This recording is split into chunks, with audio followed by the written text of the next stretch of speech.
Okay. Okay. Well, Sharon, you ready to take the reins? So it's actually not me presenting, but I will introduce Andrew. Andrew is presenting tonight from digital engineering. So Andrew and also Taylor is going to be presenting. They are from digital engineering, and digital has been, they were hired by the city in 2020 to start working on the site assessment. They've worked on city projects for million years, and we asked them to start working on the site assessment way before before like in 2020 to see if it was even feasible. And so they're going to go over some of the things like kind of in a little bit more detail than I've ever been able to explain what some of the things we found out in the site assessment, but then also talking about where that information has brought us to today. They're going to talk about some of the conceptual images, where we are, some additional work that's happened since the site assessment was completed, and talk about some next steps. And then also I have Gabriel is here from Sasaki, which we had and also Nick Shannon from Sasaki. We had the contract signing on November 30th, and they're here to kind of give an update on what we have planned. And Corinne is here from the Vialvasa group to talk about what we have planned in terms of the master planning. And so first we'll have digital go and give an overview of the work that has brought us this far, and then we'll talk about the master plan. Andrew has 4 little kids, so after digital presents, we'll do a quick Q&A so he can get home to help kids with homework. Taylor is going to stay on to answer any additional questions that might come up that are related to Sasaki, but then we'll let him go home and do math homework and other exciting fun stuff that little kids do. But Andrew, if you want to go ahead. Sure, Sharon, thank you so much. I think you just presented my entire presentation. And I did get let's see, Sharon, I do need to share my screen, and it says that disable participant screen sharing is disabled. Would you be able to change that? It's not me, actually. It's I think Dawn, you have that permission.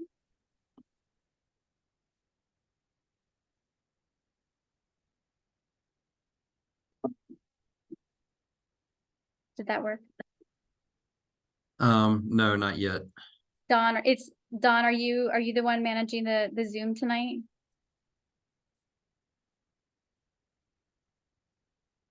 She is. Let me see if I can help her.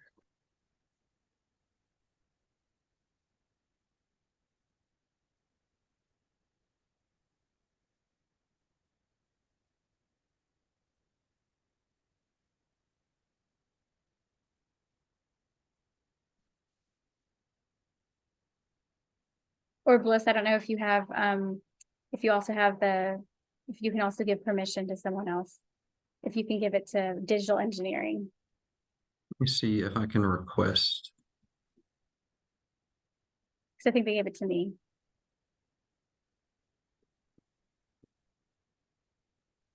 I am Do you have permission to? Can you give it to Andrew? No.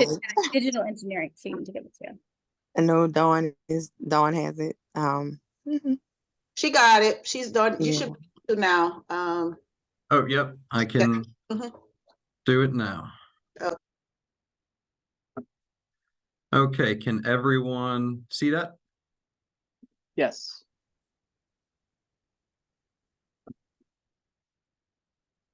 All right, great, thank you. All right, I'll go ahead and get started. As Sharon mentioned, my name is Andrew Woodruff with Digital Engineering. I also have with me here today Taylor Marino with our office. We're sitting in our conference room, so in a couple moments, I'll turn it over to him to elaborate on some of our presentation as well. But as Sharon mentioned, I'm going to talk to you tonight about the Lincoln Beach civil infrastructure improvements. We did begin this work in 2020 with the site assessment report. And I'll be talking to you tonight about where we've been, what we're currently doing, what has happened in 2023, and a bit of a future outlook of what's going to happen in 2024. So I'll start with where we've been and the site assessment report. I do realize that some of you in the room may be familiar with this report and have seen its contents. But I think I will go over it again briefly because it really tells a story about what we're currently working on and what will be completed next year. So we did begin the site assessment in 2020 and we completed in April 2021. And the goal of that study was to identify the key infrastructure improvements that are needed to safely reopen Lincoln Beach. As we know, the site had been abandoned for 60 years or so. And due to the lack of utilities, unsafe pedestrian access, and also the unsafe structures that are out there, the site is not ready to open to the public. So we were tasked with studying ways to be able to provide those services and make it safe and, allow that site to be reopened to the public as quickly as possible. So the major parts of that site assessment, we began with a utility assessment, right? How do we restore potable water service? How do we restore sewer service? How do we restore drainage, specifically the drainage that is located in the tunnel under the railroad tracks, and also electrical service? In terms of the water, sewer, and drainage, all three of those utilities were cut off with the installation of the flood wall following Hurricane Katrina. The electrical service was never restored following the closing of Lincoln Beach. We also looked at an access assessment. How do we provide safe pedestrian access to the site? We know that Hain Boulevard is highly traveled and also have high speeds. So if we were to reopen the site with a parking lot on the south side of Hain Boulevard, how do we provide those people safe access across Hain Boulevard, but then also across the railroad tracks, whether it's over or under the railroad tracks?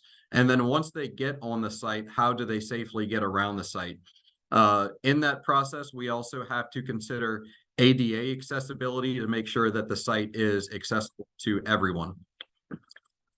Part of the assessment also included an asset assessment.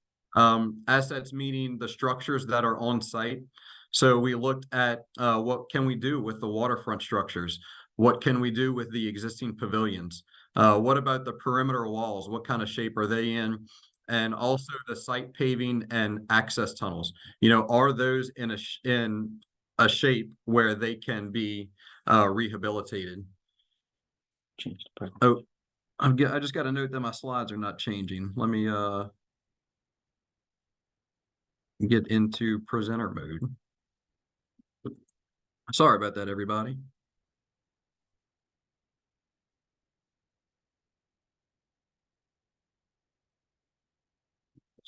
Right underneath the green. Right. Underneath the green bar. You see that green bar? Slideshow's right behind it. There. Right. I think it's right here.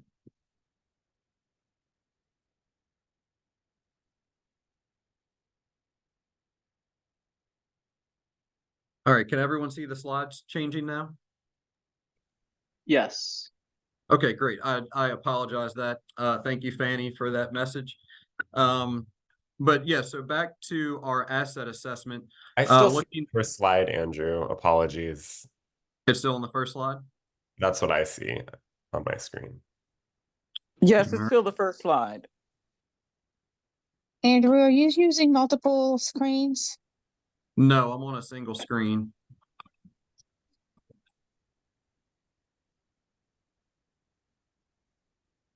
Let me see. Do it like this if you really need to. Yeah, does anyone mind if I just go from this view? I think that's fine. Yep, I'll go from this view. So going back to our asset assessment, as I mentioned, looking at the waterfront structures, the pavilions, the perimeter walls, and also the site paving.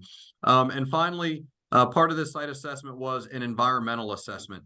We wanted to see, right, are there wetlands on the site? What are the extent of the wetlands? Because the wetlands are regulated by the U.S. Army Corps of Engineers. And also, are there any other environmental concerns with the site? Our subconsultant ELOS performed both the wetland study as well as the phase 1 environmental assessment. What's that? Oh, yeah, I'll let them admit. The phase 1 environmental assessment is a standard practice for redevelopments to make sure that there are no historic environmental concerns. As environmental regulations improve, there may have been things that happened on the site previously that would then make it environmentally unsafe for redevelopment. So that phase 1 environmental assessment was completed and found no environmental concerns with the site. So moving on to some of the key findings of our assessment, we found that the previous water, sewer, and electrical infrastructure either cannot be salvaged or will be cost prohibitive to salvage. Particularly the water and sewer, I mentioned that those were severed by the flood wall that was installed. In order to restore those, we then have to reroute around the flood wall, which makes it pretty expensive. In terms of the electrical infrastructure, that will be coordinated with Entergy. We did find that the previous tunnel drainage infrastructure could possibly be restored, and I'll elaborate on that in just a moment. Some other key findings, I already mentioned pedestrian improvements are required to provide safe access across Hain Boulevard due to the traffic volumes and high speeds. And if the tunnel is utilized for access, ADA compliance can be achieved with paving improvements. Currently, some of the slopes in the tunnels are not ADA compliant, but there are paving improvements that can be done to bring those into compliance. Finally, I did mention that we did an asset assessment and looked at the existing structures. There was a structural engineer on the team that evaluated these items. We found that the waterfront structures in their current state are generally unsafe for use. There are portions of these waterfront structures that if you look from a ground level view like I show here, they may appear to be safe. However, the foundations beneath these structures are highly deteriorated. We also do not have any historic drawings or standards to which these structures were designed.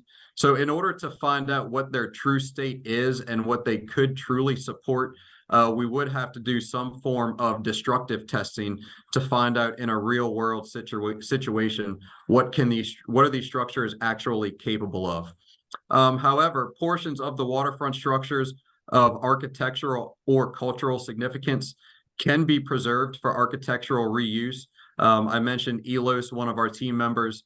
They also employ archaeologists that are performing archaeological and cultural reviews that will help develop the treatment plan for some of these structures and how they can be reused and reincorporated into Lincoln Beach. And finally, the pavilions also are not safe for public use in their current state. Some of the columns on those structures are highly deteriorated. In fact, we've had to organize some emergency repairs over the past 12 months. But those structures can be structurally rehabilitated in place, and that will be coming forward in coordination with the master plan team to make sure that's done in a way that preserves the cultural and archaeological character of those structures. I also mentioned the wetland delineation, so I wanted to give y'all just an example of what that looks like and the wetlands that were identified on the site. The developable portion of the site has a little bit of wetlands on it, not a amount that would impede redevelopment, but it is important that we consider these wetlands in the redevelopment. As I mentioned, they are regulated by the U.S. Army Corps of Engineers, who would like to see those wetlands preserved. And they're also important that they are incorporated in the master plan going forward for things like ecological diversity of the site to make sure that we are maintaining the natural flora and fauna and native species that are there if the site is to be used as a natural preserve. And they can also be a stormwater management feature to make sure that we're managing rainwater and drainage on the site where it falls in its natural state. So coming to the conclusion of the site assessment report, where we currently are, is the site assessment presented various alternatives to the city to restore utilities, provide safe access, and also prepare the site for redevelopment. That's really what our task is here, is to establish the basic needs of the site so that it's ready for redevelopment. We did prepare alternatives that had some kind of baseline minimum level improvements and some that had some pretty extravagant improvements depending on which way the city wanted to go. I do want to note that any of the figures that I display are conceptual or schematic only. All the final designs will be based on input from the master planning process. The images that you see here are primarily just so that we can establish a basis of design and, kind of set a baseline for where we need to go. Some of the key challenges that we have begun to encounter and will continue to encounter as we work through design. Permitting is a major challenge. We have a lot of stakeholders at this site. The Flood Protection Authority and the U.S. Army Corps of Engineers are charged with maintaining the integrity of the flood protection system. So the levees, the floodgates, and the flood walls. The Norfolk Southern Railroad obviously has a pretty high volume railroad right through the middle of the site. The Louisiana Department of Natural Resources will regulate development on the site on the north side, right? So anything beyond the flood wall adjacent to the lake will be regulated by the Department of Natural Resources.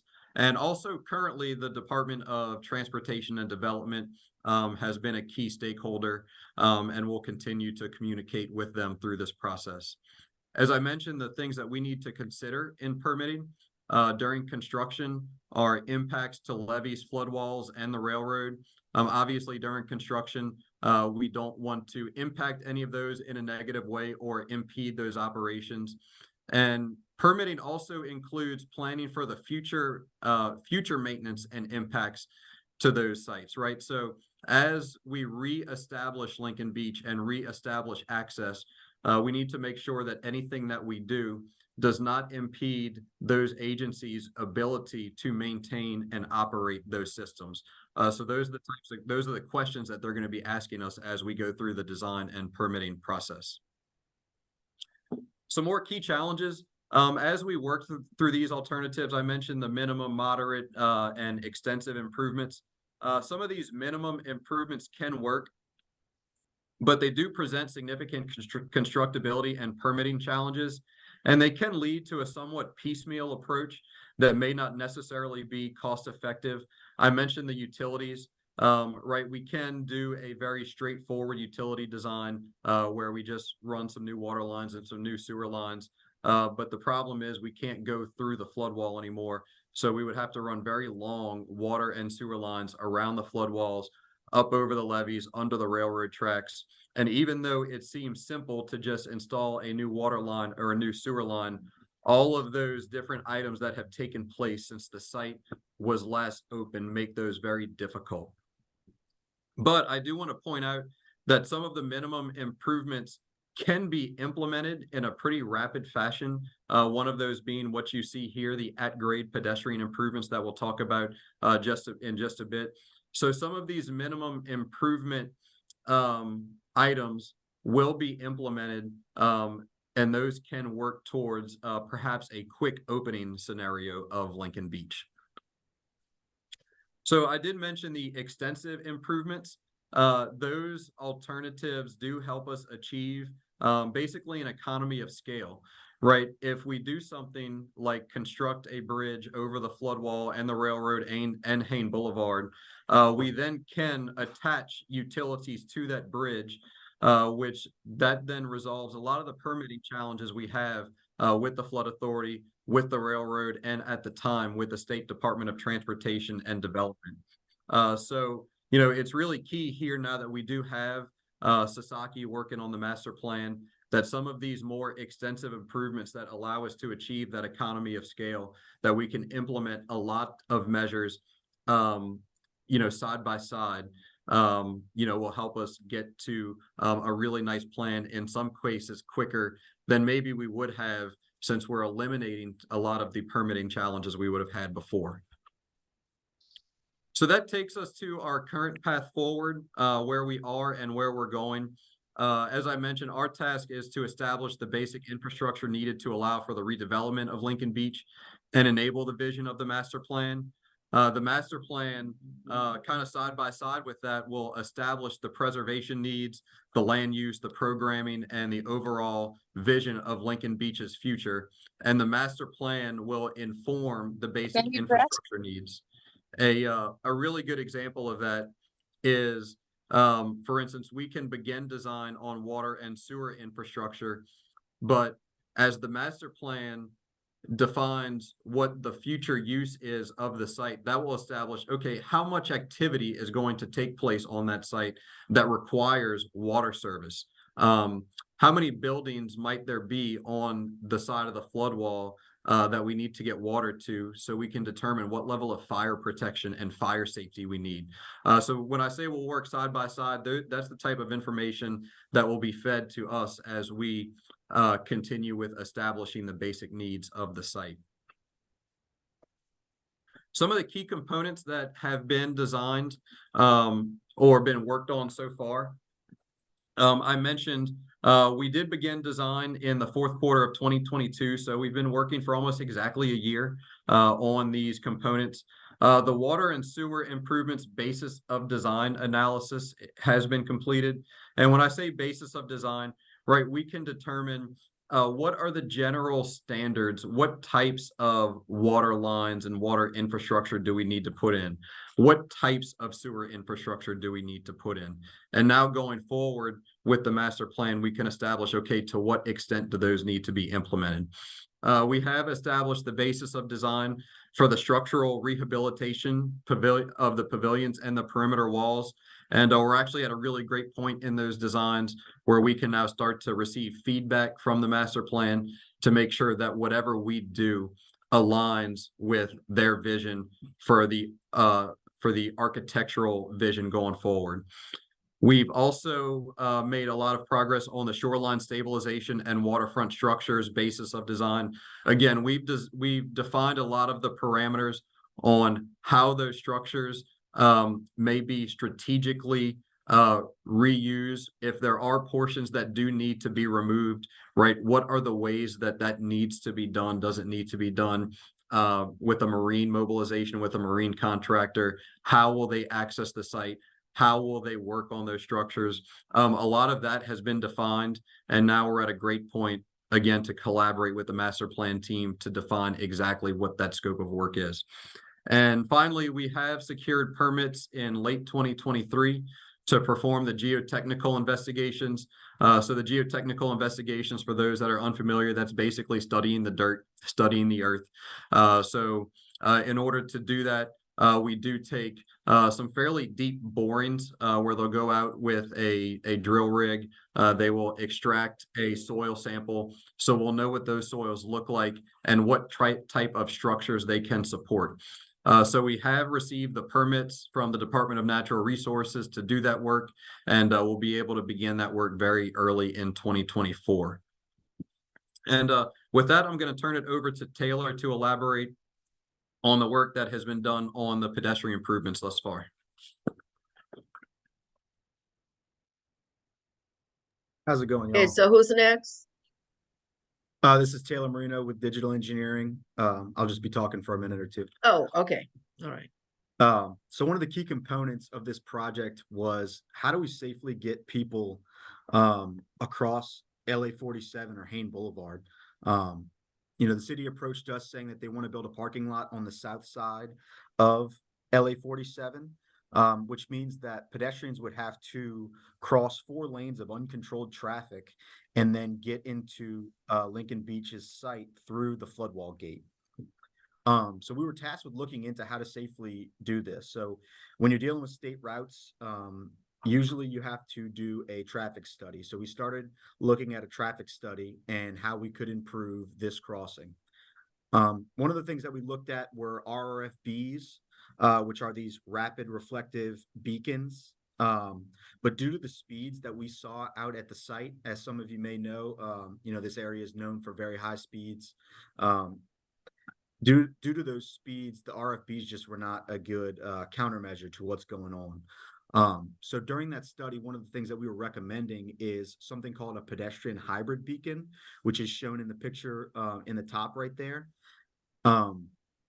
Also known as a hawk beacon. So this beacon is actuated by the pedestrian, which means that they have to push the button for the beacon to be activated.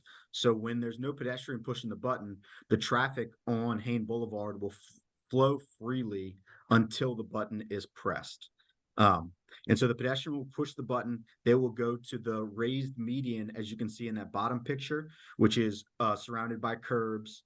And then what's called a dual crossing, they will cross the second portion of Hain Boulevard once they press the button again. And so these are some of the things that we looked at. If you look in the bottom right corner, that shows some of the phasing that happens when they push the button. And that will bring the vehicles on Hain Boulevard to a complete stop.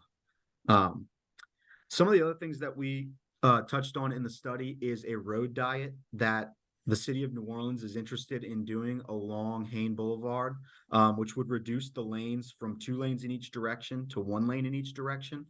That part of the study is preliminary, as the state still owns that route and wanted to look at it further. So for the quick access opening, we were recommending the hawk signal, which can be utilized with or without the road diet. And with that, I'll turn it back to Andrew.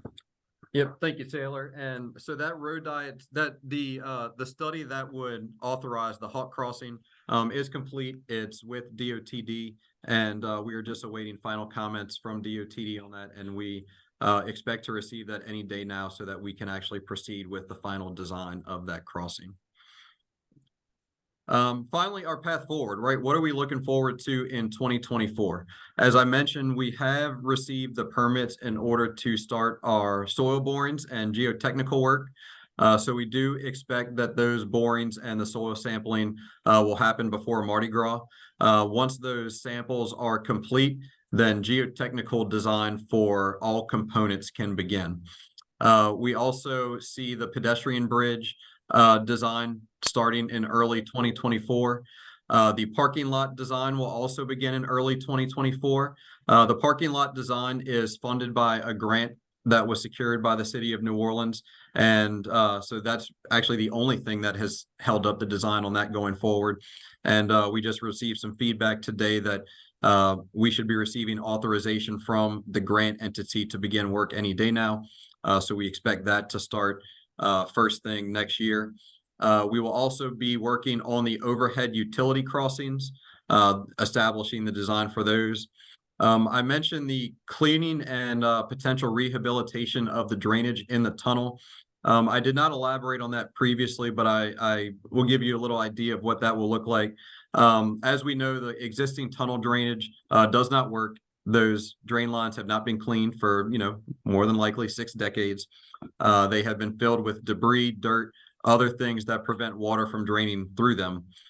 So we will be implementing a process where they'll go out with some jet trucks and some vacuum trucks. They'll shoot high pressure water through those lines, suck it out with a vacuum truck. Those lines can then be videoed with CCTV, a closed caption TV system, so that we can actually view them, make sure that those drain lines are intact. If they are in fact still intact, we will be able to structurally rehabilitate them with a structural lining and reestablish them, and then reestablish the pump system that pumps the water out of the tunnel so that they stay dry for pedestrian access.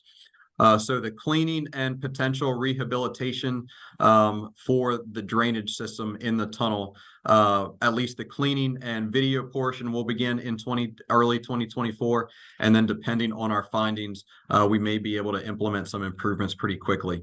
And finally, the cultural resources assessment and treatment plan is underway and will continue into 2024.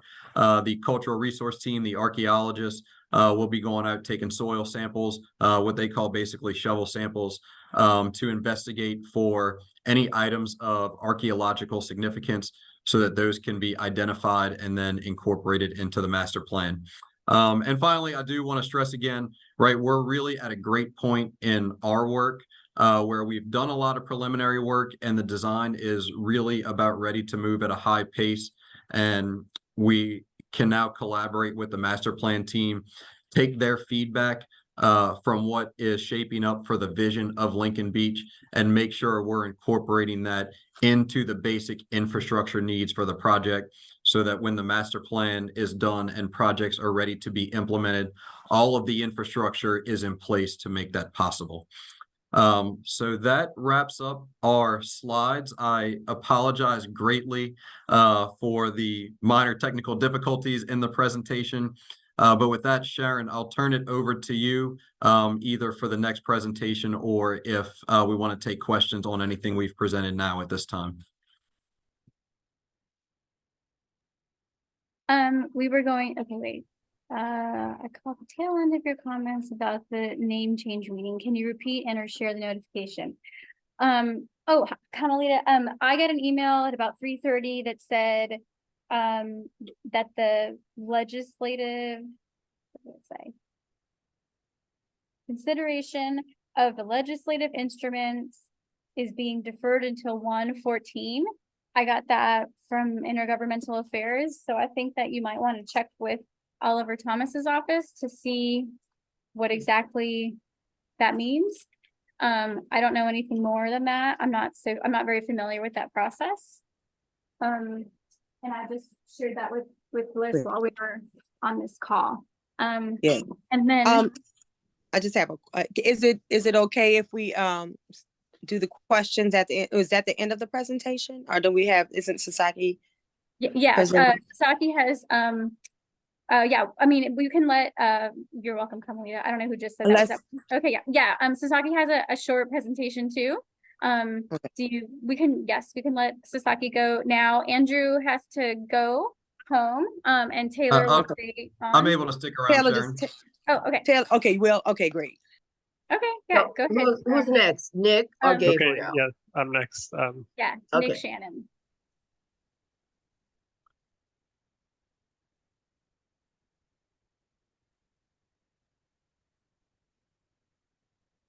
Cool. Good evening, everybody. My name is Nick Shannon. I'm the project manager from the Sasaki side. We are the team that is leading the master planning process, the consultant team, and I'm joined by Gabriel Ramos, who's also a planner at Sasaki, and Corinne Villavaso, who is from TVG Planning, who is leading our local engagement and outreach efforts. Can everyone see the screen? Great. Yes. Yes, so I'm here today to give a broad overview of our master planning process. We recently kicked off our project and the master plan with the ceremony with the mayor a few weeks ago, and got our heads sort of wrapped around everything and are sort of laying the groundwork for a robust community engagement process through every phase of the master plan moving forward. So we're looking closely to working with everyone on this call in the city and all the stakeholders to clearly sort of communicate everything that's happening, gather all the feedback, and keep everybody engaged through every phase of the master plan and all the way into implementation as well. And working closely with everything that Andrew just shared and Taylor just shared with what digital engineering is currently engaged in on the site. So we know we're not starting from scratch. There was the robust community visioning process that have read and are engaging with, and the site assessment and all the digital engineering work. And that is sort of part of our first phase where we are today in December of listening, learning, and planning. So we're formulating our overall community and stakeholder engagement plan, figuring out sort of the format of the different public workshops that we will have throughout the entire process, and doing some sort of initial engagement starting in January. So I'll just give a broad overview of the different phases of the master plan just to get some familiarity with how we approach a master planning project and all the sort of details that go into it. So that first phase of sort of just us listening, we're approaching the project with a very open mind. So we're trying to gather all the information, everything that's been done to date, to sort of create a blank, sort of gather all that stuff and make sure that it's informing our process moving forward. The next phase will sort of start to inform visioning and goal setting with the community and start to form guiding principles that will help create the design concepts moving forward. And that will incorporate a bunch of, in the phase 2 of discovery, a lot of site inventory and analysis, looking at all the resiliency aspects of the site, how much it floods, how the beach is today, how the site has changed over time, and the whole history of the site to what has been on the site before, all the historic remnants that are there today, what are sort of everything we need to account for moving forward, and thinking of adding new before we start thinking of adding new program to the site. So that will give us a really good deep understanding of those site conditions. These 5 more red sun shapes are our public workshop milestones. So those are more of the larger public workshops that will invite the entire community together to have exciting activities to engage in each of these phases. Phase 3 is the vision. So that's when we'll actually start to think of design concepts and start to bring those back to people. And then phase 4 is where we start to come up with more of a holistic design of the master plan and the site and all the program elements based off of all the feedback that we've received so far. So these larger public workshops are paired with a Planning Hub project website that will sort of share updates very regularly and have a FAQ page, online surveys, and also focus group discussions with everybody on this call, and also other stakeholders such as state, federal, local regulatory agencies, and all the city departments, to make sure every step along the way we're accommodating, listening, learning from everybody, all the stakeholders involved, so that we take that into account when we're informing the design concepts that are created with the community. So I'll hand it over to Gabriel to give a broader overview in each phase of the engagement process. And Yeah, thank you. And I'll be a little quick. I recognize it's 7:46, or we have 15 or roughly 15 minutes left scheduled. So I'll be a little quick. However, as Nick just outlined, each of these phases builds on the previous. As designers, we work in an iterative process. And so the engagement and the production and analysis that we do all sort of does feed into each phase. And so in the first phase, it is listening, it's learning and planning. It's a lot of level setting, particularly as it relates to engaging with the community as well as other stakeholders, because we really just want to understand all the desires and constraints around the site as they exist today, but also thinking about, the history of the site and how that's important to bring into the future of the site. So there is that continuity of experience. And so that will then lead us to the second phase where, we're sort of confirming the community's vision and begin to produce a comprehensive site analysis that can address all the different constraints and opportunities that exist on the site. So this is after the first phase where we've heard from the community. Then we go do analysis to confirm and dive deeper into what the community has, mentioned and said and stated in the first phase that's important to them. And this analysis into those, different leads of ideas will help sort of create more of the meat of the plan that will lead us into the third phase, which is when we begin to do, designing. So those first 2 phases really set us up to start designing, around April of next year of 2024, according to the schedule that we're presenting. And that's when we'll begin generating, different images and graphics that really communicate what the plan will be. And then, we'll present that for feedback to different focus groups, but also to the public, to then, unveil the final master plan after synthesizing all of that feedback that we've heard from the community stakeholders and the focus groups that we're developing. And so really this action phase is about getting excitement around that final plan, that direction that we've sort of gained from the community, and then can help push us into the fifth phase, which is really about implementation, creating a more actionable plan that can then be, built and lived in by the community. And so these processes all bleed in together, and they're iterative, but they're rooted in, frequent engagement with various project stakeholders that we're defining with the city, but then also engaging with the community. Each of those moments that we're engaging with either a stakeholder or community is a moment to sort of, screen how the project is going, measure expectations, hear feedback, and then adjust the plan and the project accordingly so that, at the end of the fifth phase, we have a record of all the things that people have said, and we're able to show how we've responded to all of those things in the refinement of the master plan as we go into implementation. So that was a quick overview of our schedule and how we approach master planning. And we're really excited to get involved and get started with you all. Yeah, see, Sage, you had your hand up. Sage. I necessarily didn't have my hand up. I had a quick question. Will you all align with digital engineering, because they mentioned that the bridge construction will start in early January? So will there be like a community input process of the design of the bridge, as 3 options were given, and what final design will be for the site? I know they had a quick Hulk design, but they had other options for that. Will Sasaki coordinate with digital engineering with the community input process for that? Yeah, I'll go ahead and take that question first. So the construction of the bridge would not begin in early 2024.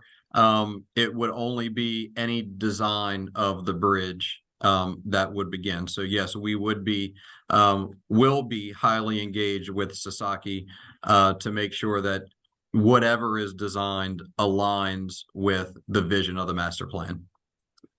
Yeah, and I'll just add that all of the borings are supposed to start in January of 2024. That's like the soil samples. Yep.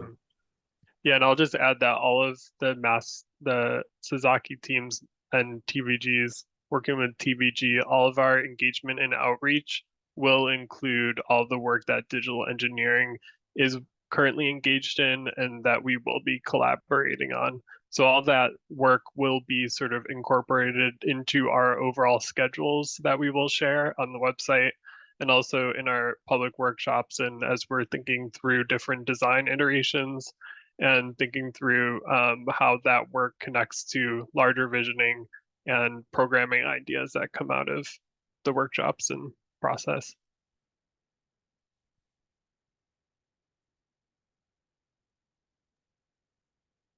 Okay, so Bliss is coming on. She has a video she would like to show. No, my video wouldn't, my screen wouldn't show. I didn't want to show a video. Oh, okay, well, I gave you. You don't need access? No, but I do have a question. Okay. So it seems like this process, looking at the timeline, it looks like it takes about a year for the master plan process. Is that correct? Yes, that is our schedule at this point. At the end of next year is when we will sort of be wrapping up more of this sort of initial holistic site design.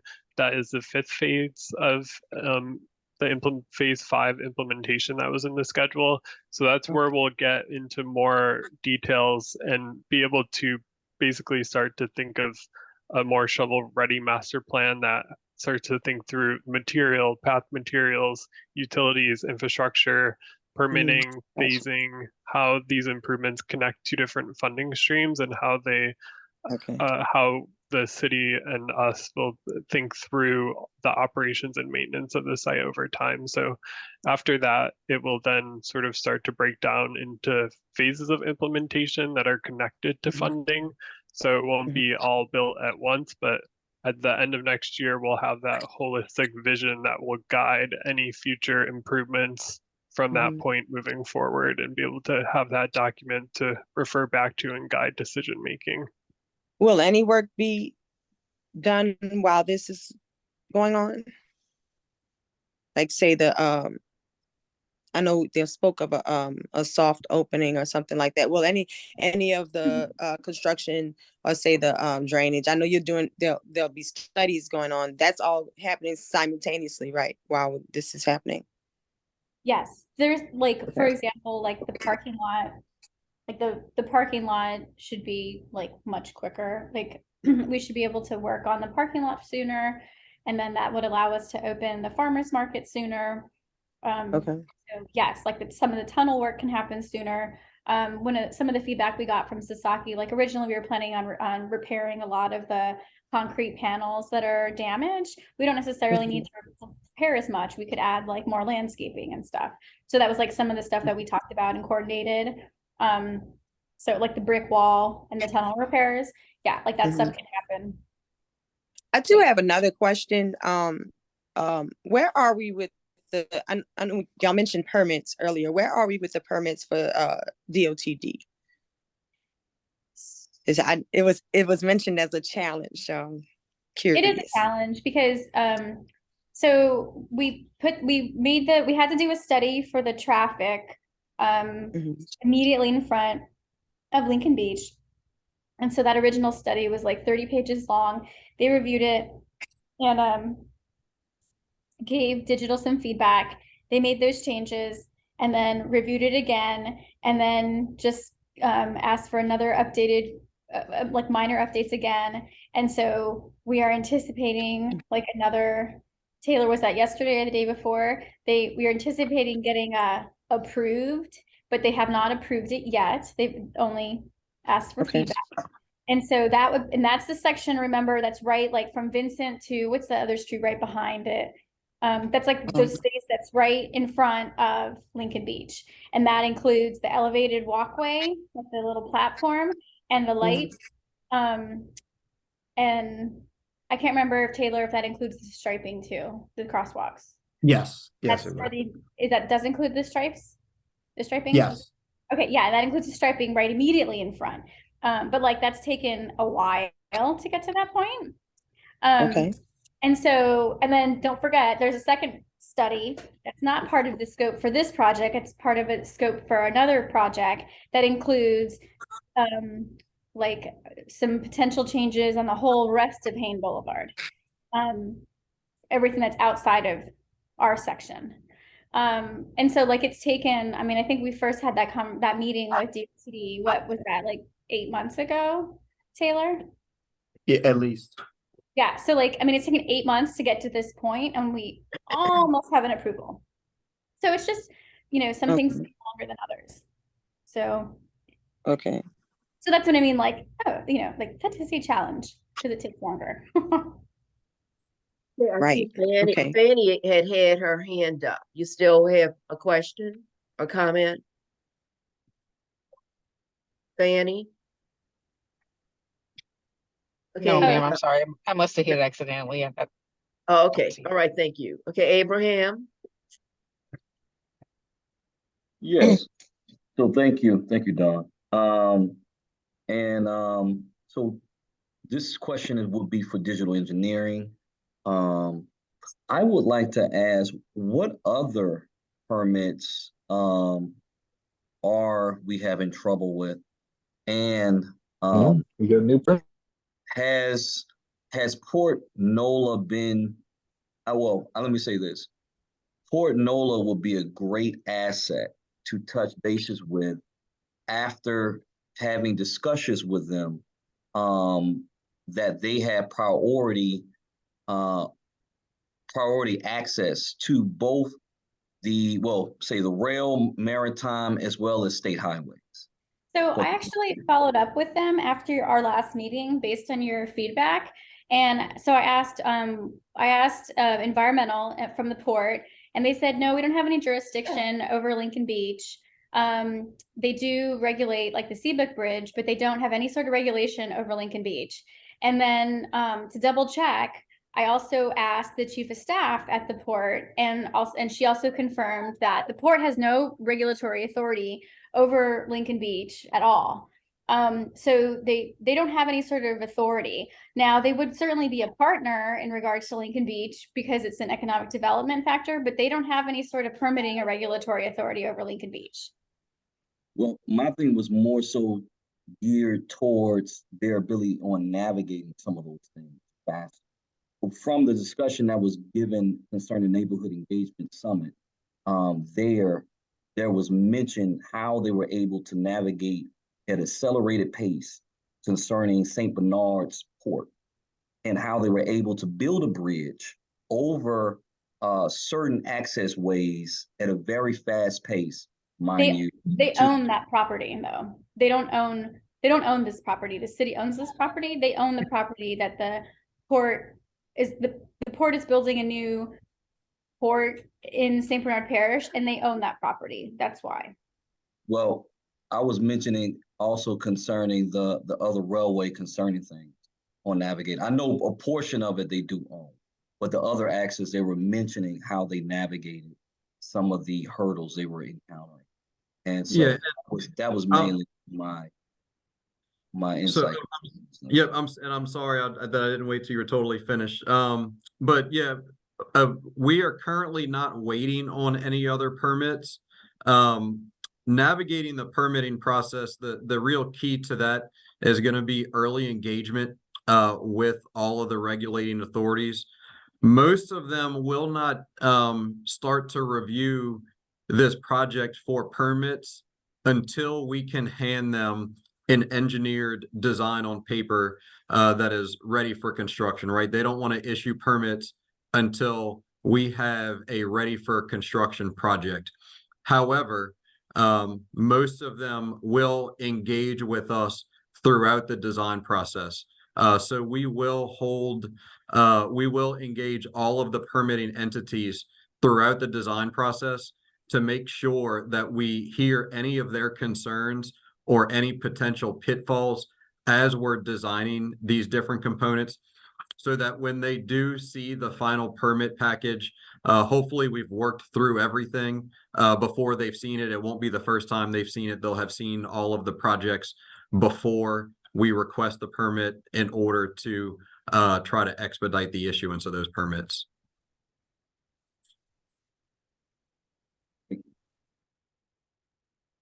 Okay. All right. So who's next? Corinne? All right. Thank you. I don't have anything. Thanks. Okay. Okay, Bliss, you have anything else to say, Sharon?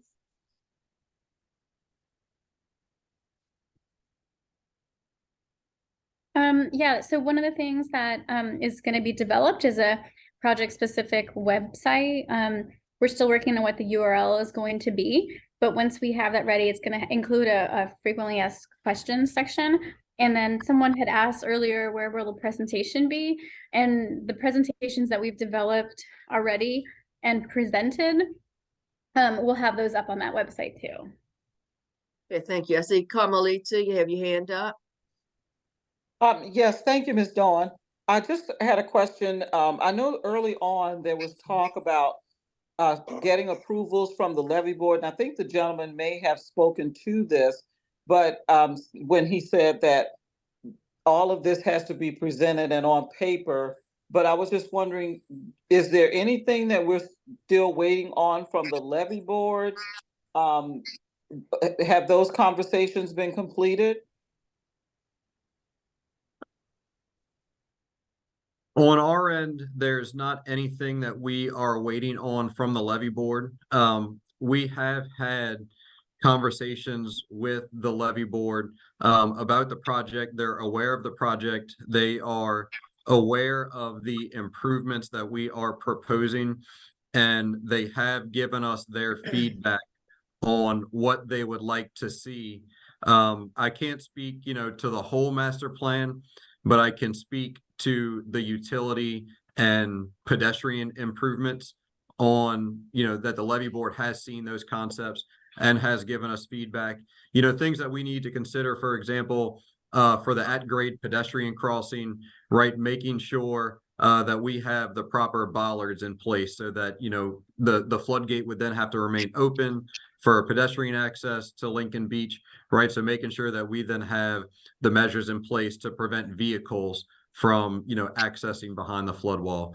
We've gotten their input on what they would like to see out of the utility design.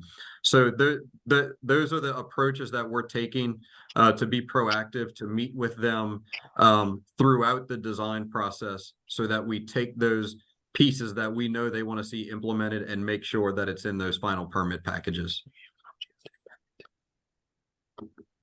Thank you.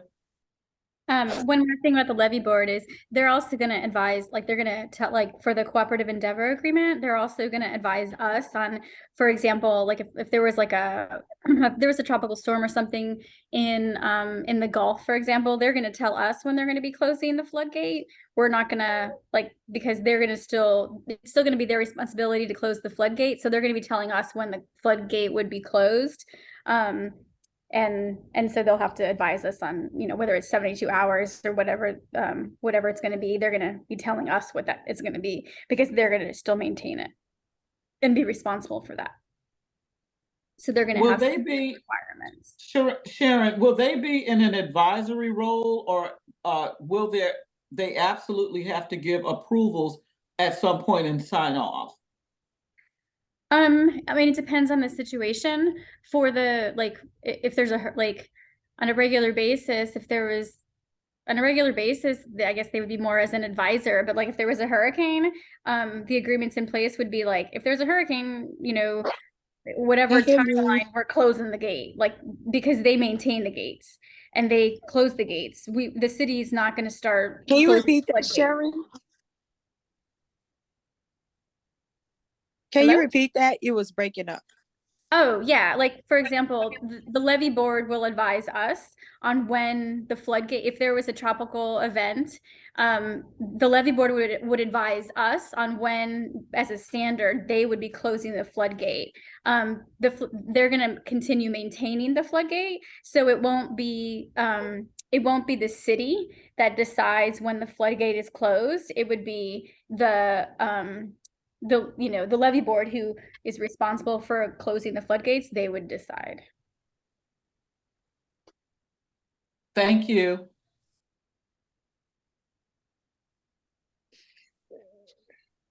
And something in the chat.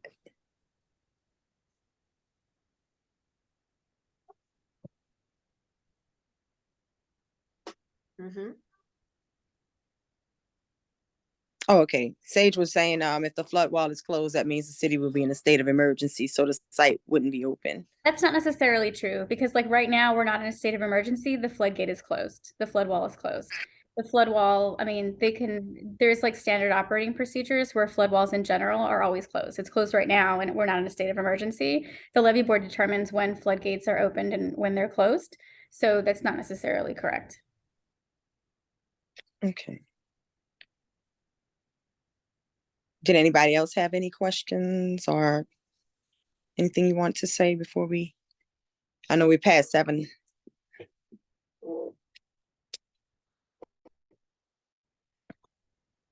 Avis, did you put it in chat, Abe? We're having a holiday party Friday at the Verdict, 9301 Lake Forest Boulevard,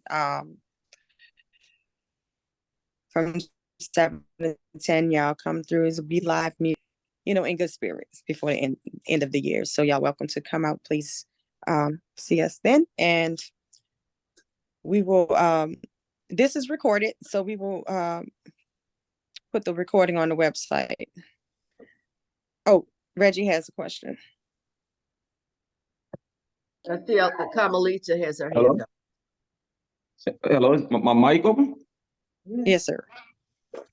Okay, I just wanted to tell the engineers I've been at the site for over 1,200 days straight, taking pictures, documenting at least 4 tropical storms, 1 hurricane. If you guys need any video about storm surge and how that affects the land, I have all the videos, all the pictures. Absolutely. Thank you for bringing that up. And you make a great point that, right, anything that gets built out there, you know, we have to recognize that it's, you know, not likely it's certain that it's going to be impacted by storm surge. So whatever we build out there does have to, be resilient to that. Okay, So I'll put a package together for you guys and give y'all my email and phone number. Great, thank you. Thank you, guys.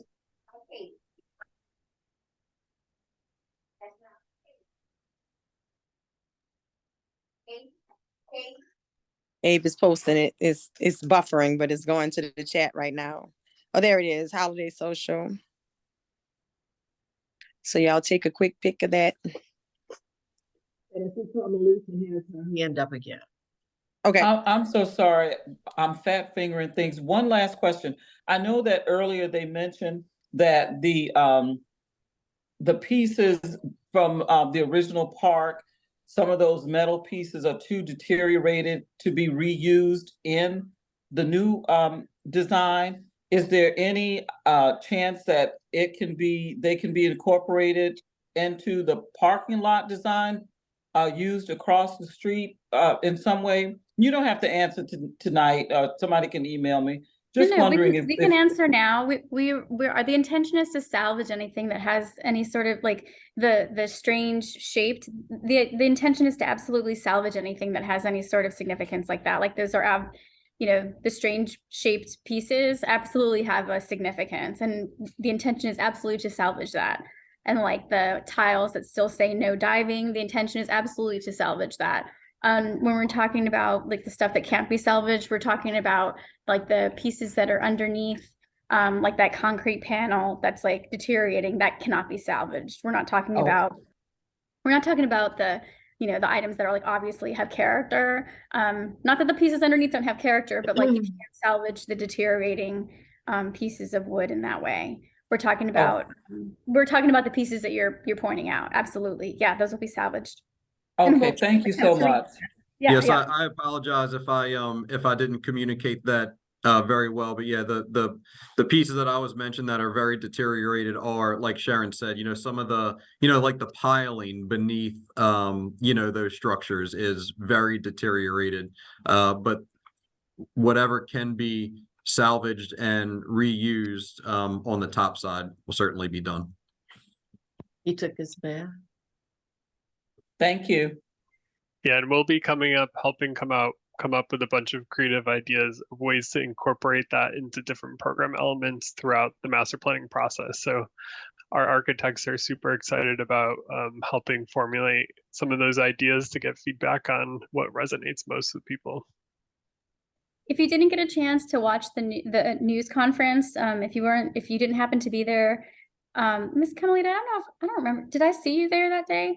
Or if you didn't get a chance to watch it online, or if you weren't there that day, it's really worth watching the news conference or like talk to Reggie. Like, the intention is absolutely to listen to what we heard you. We read. We're at the community visioning sessions. Like, we absolutely want to make sure that all of your feedback is incorporated. You're gonna be happy when we get further along in this process. Oh, I'm happy now. You guys are doing a wonderful job. All right. Well, maybe we'll see you Friday night then, huh? Yeah, come through. Very, very possibly, yes. All right, cool. Okay. Well, thanks. All right. Well, the meeting is adjourned. Everyone have a great night. Be safe. Okay. Thanks. All right. Bye. Oh, wait. Somebody in the chat. Good night. Okay. We was just saying thank you. Good night. Okay. All right. Bye.